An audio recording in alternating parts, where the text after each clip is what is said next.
social arrangement would we choose? And he introduces a thought experiment which is known as original position. So original position here substitutes the state of nature. So for him this is a highly hypothetical state.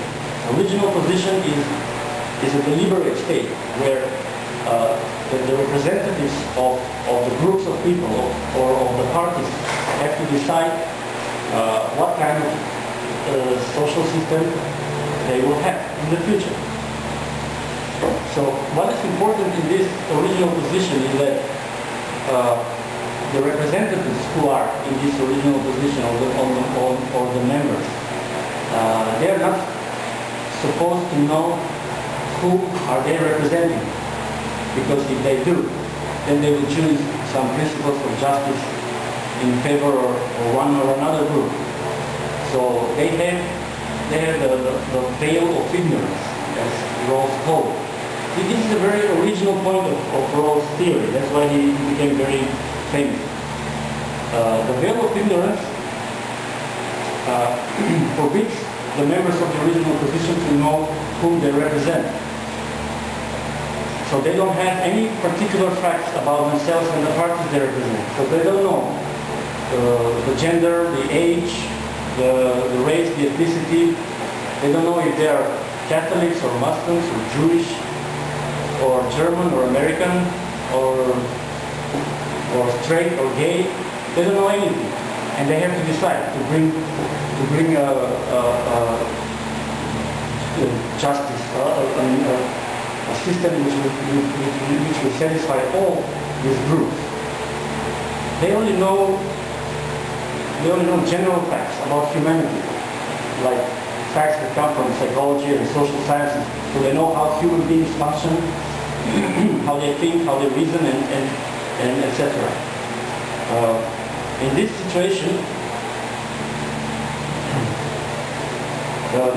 according to Rawls, has one advantage. That is that the representatives in the original position will not interfere their own interest, will not use their interest to interfere in the decision about the society. So, in other words, they will be impartial in bringing the decision of the society to you, to choose. The motivation, Rawls says, for this decision is that everyone is free and equal, and as such, they know what every person needs, and that's the primary good. So everybody agrees that every citizen in the state needs primary goods. Primary goods are things like rights, liberties, opportunities, powers, income, and wealth, and self-respect. Self-respect is something that John Rawls very emphasized. He thinks that this is also a very important thing in the society. It's not only just about the material welfare. So, okay, so far it has been a little bit abstract. Now let's go to more concrete things. When the representatives in the original position have to choose principles of justice, they have a list of principles. Actually, Rawls gives a list of principles, among which is his own principle of justice, the two principles of justice. Rawls wants to show that the mostly accepted principle of justice, which was at that time in the place where he lived, it was the utilitarian principle of justice, which means that justice is a maximization of the happiness of the greatest number. This way means that there could be probably a group which rights could be restricted in order another group to have a maximization of the happiness, or the utility, as it's also known. And this comes from the utilitarian philosophy, the utilitarian ethic. And it's still a question of debate, which ethics is better, the utilitarian one or the ethics of duty, which comes from Immanuel Kant. And for Rawls, that was a very important thing to show that utilitarianism is wrong, and that if we use Kantian ethics, the ethics of Immanuel Kant, we can produce a society that is more just than the utilitarian society. So, among those principles, there are the two principles he proposes.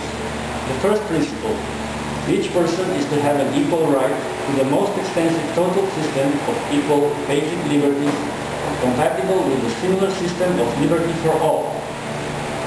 Second principle, social and economic inequalities are to satisfy two conditions. A, they are to be attached to offices and positions open to all under conditions of fair equality of opportunity. And B, its so-called difference principle, they are to be to the greatest benefit of the least advantaged members of society. So, the first principle designs the political constitution of the society and is concerned about the liberties of the citizens. So that means that according to this first principle, the liberties of the citizens should be guaranteed, but of course, as long as they don't restrict other people's liberty. I mean, this is very understandable, of course. It's not that you can murder another person. The second principle designs the social and economic structure of the society. And the first part deals with the equal opportunities. So every person in the society should have equal opportunities. Like, for example, if you want to apply for university, everyone should have equal opportunities, like entrance test. But if there is a high tuition, that means that not everyone has equal opportunity. And someone probably has not enough money to pay tuition. There are some countries today who don't have tuition for university. For example, Germany. Rawls will probably be happy about it. Or some of the ex-communist countries, they also didn't have tuition for university. So this is the equal opportunity. The second part, the difference principle, means that Rawls agrees that there must be some inequalities in the society. It's not possible that everyone can be equal in the welfare. But inequalities are good as long as those people who are worse off are better off than in any other alternative. I will explain it later. So he gives them, as he called, the lexical order. That means that these principles they come in order of priority. And the members of the original position first have to bring the first principle. And after that, they can go on with the second principle, with the first part and the second part of the second principle. So it goes by order. Why he does this? Because if we choose the principle of liberty for all, then we can't change the second principle if we have some utility, for example, as utilitarians would do. And Rawls is mostly afraid of that there can be a misconception, like accept the first principle of liberty, but then the second principle changes to the utilitarian one. Okay, I will give you an example. Like, we accepted the first principle, and now the second says that everyone has fair equality of opportunity. So that means that young males won't get incentives from draft just because they entered university. So the society thinks that they are more useful for intellectual work.